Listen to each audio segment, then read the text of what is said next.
The U.S. national debt is currently sitting at nearly $33 trillion, and some economists warn that the debt-to-GDP ratio is too high, which serves as an indicator of whether a country can pay off its debt. The U.S. government issues debt in the form of treasury bonds, bills, and notes, which provide a safe place for investors to park their money while earning interest. Defaulting on the federal debt would impact the credit rating of the U.S. and decrease the perceived stability of U.S. Treasury bonds. An actual breach of the U.S. debt ceiling would likely cause severe damage to the U.S. economy, and if the U.S. government were to default on its obligations, the economy would quickly shift into reverse, with the depth of the losses a function of how long the breach lasted. Treasury bond prices and Treasury yields move inversely to one another, with falling prices lifting corresponding yields while rising prices lower the yields. If investors are upbeat about the economy, they generally want higher risk, higher reward investments than treasuries. This tendency drives treasury prices lower and yields higher. On the other hand, investors who are wary about the economy might step back a bit from riskier investment and instead pile into government-backed treasuries, which pushes prices higher and yields lower. Ray Dalio, the billionaire investor and founder of hedge fund Bridgewater Associates, has been warning about the U.S. debt crisis. He believes that the U.S. is going to have a debt crisis and is closely watching the risky fiscal situation. The U.S. debt levels surpassed $33 trillion for the first time in September 2023. And Dalio is concerned that there are more headwinds for the economy than just high debt levels, saying growth could fall to zero, give or take 1% or 2%. Dalio warned that the debt market is at the brink of finding out whether it will have sufficient buyers for an impending influx of treasury bonds, with the veteran investor arguing that the supply and demand picture will become clearer over the next year or two. He also cautioned that the mountain of federal debt and other challenges could mean U.S. growth dwindles to zero. Governments have been borrowing heavily to fund stimulus packages, infrastructure projects, and other initiatives aimed at boosting economic growth in response to the COVID-19 pandemic. The IMF notes that the unusually large swings in debt ratios are caused by the economic rebound from COVID-19 and the swift rise in inflation that has followed. The Commonwealth Government revealed the FY 2022 budget, with additional stimulus measures of $48.4 billion Australian dollars, 2.5% of GDP, through FY 2025, including additional tax reliefs for low and middle-income earners, extending temporary full expensing and loss carrybacks. The IMF also notes that fiscal policy is the use of government spending and taxation to promote stable and sustainable growth. Governments use spending and taxing powers to promote stable and sustainable growth.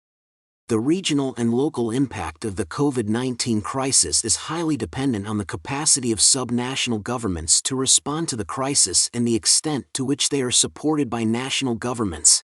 The U.S. national debt is once again raising alarm bells, with the massive spending in response to the COVID-19 pandemic taking the budget deficit to levels not seen since World War II. Raising the debt ceiling, the legal limit on government borrowing, has become a perennial fight in Congress, and reducing it will require politically difficult decisions to curb entitlement spending, raise taxes, or both. China has been buying a significant amount of gold lately, with the People's Bank of China, PBOC, announcing a 29-ton gold purchase in August 2023, pushing total gold reserves to 2,165 tons and extending the buying streak to 10 months. Here are some reasons why China has been buying so much gold lately. 1. Diversification. China is the world's largest holder of foreign exchange reserves, and it has been diversifying its holdings away from the US dollar and into other assets, including gold. Gold is seen as a safe haven asset that can protect against inflation and currency fluctuations, making it an attractive option for central banks looking to diversify their reserves. 4. Record high gold price premium. The average Shanghai-London gold price premium surged to a record high in August 2023, possibly due to the continued tightening in local demand and supply conditions. This may have incentivized Chinese buyers to purchase more gold, as they may see it as a good investment opportunity. Alternative investments. If China were to sell U.S. Treasuries, it would need to find alternative investments for its foreign exchange reserves.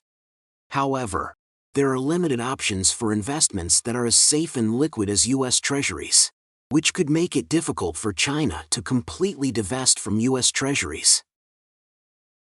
While China could potentially dump U.S. Treasury bonds, the likelihood and impact of such an action are subject to debate.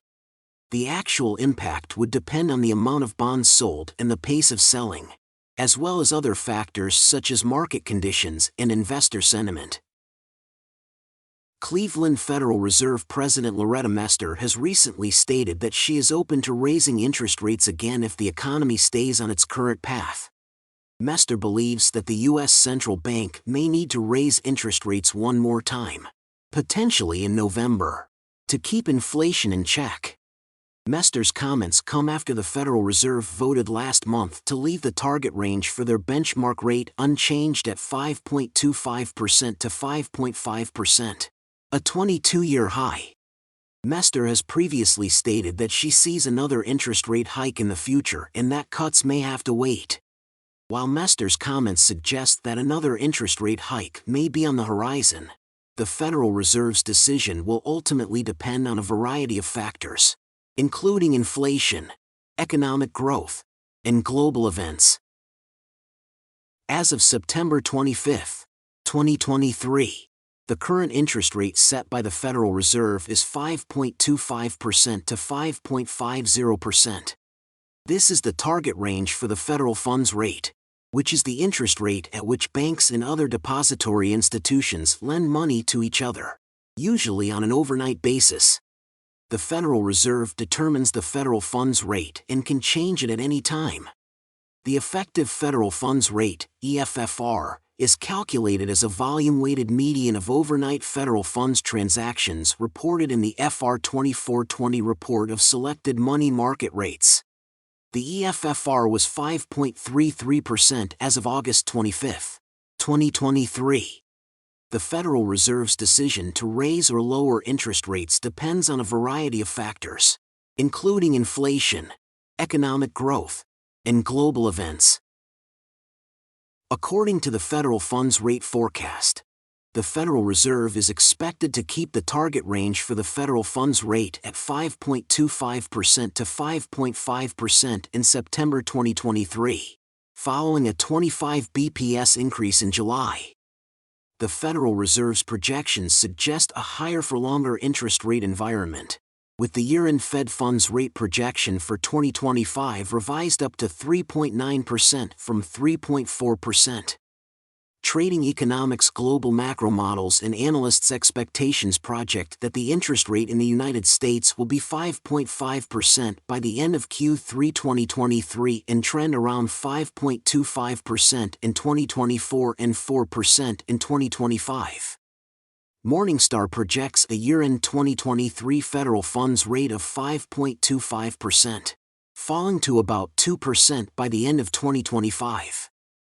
The Fed's own projections for the federal funds rate are subject to considerable uncertainty, as they depend on the evolution of real activity and inflation over time. Bankrate's second quarter economic indicator poll estimates that the Fed will follow through with one more rate hike, with the federal funds rate peaking in a target range of 5.5% to 5.75%. The Fed's projections for the federal funds rate are based on each participant's assessment of appropriate monetary policy, and the range for each variable in a given year includes all participants' projections, from lowest to highest. In summary, the Fed funds rate forecast suggests that the Federal Reserve is likely to keep the target range for the federal funds rate at 5.25% to 5.5% in the short term, with projections suggesting a higher-for-longer interest rate environment. However, the Fed's own projections are subject to considerable uncertainty, and the actual trajectory of interest rates will depend on a variety of factors, including inflation, economic growth, and global events. Thanks for watching. Stay safe.